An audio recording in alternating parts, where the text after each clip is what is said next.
बिस्मिल्लाहिर्रहमानिर्रहीम। अस्सलाम वालेकुम जी। हो अल-शाफ़ी, आपका हकीम मुबारक अली।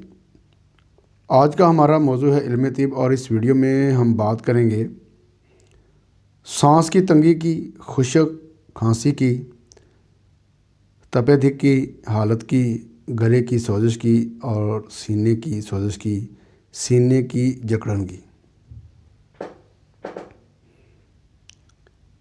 ये जो अमराज ऊपर लिखे हैं इन सब का तल्लक सीने और फेफड़ों से है।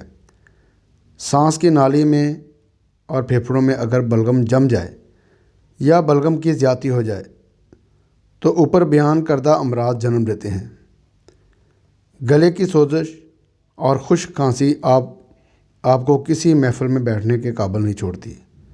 ना आप बात कर सकते हैं, जब भी बात करेंगे खांसी आ जाएगी। इसलिए इन तमाम अमराज का एक इलाज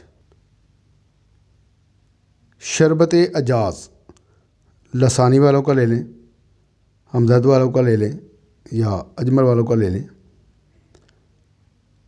किसी भी हर्बल स्टोर से ले लें या हमसे ऑनलाइन मंगवा या आप हमसे ऑनलाइन मंगवा सकते हैं। ये शरबत मैंने ख़ुद भी इस्तेमाल किया है, अल्लाह ने इसमें बहुत शिफा की है। जिस मरीज़ को मैंने लिख कर दिया है उससे बहुत फ़ायदा हुआ है।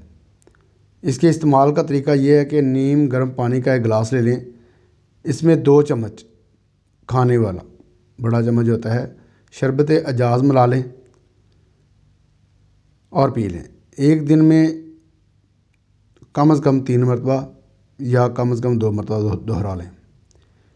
शिफा मन जानब अल्लाह है। अगर आराम ना आए तो फ़ौरन अपने हकीम से रब्ता करें। हो अल-शाफ़ी, आपका हकीम मुबारक अली। अस्सलामु अलैकुम व रहमतुल्लाहि व बरकातुहू।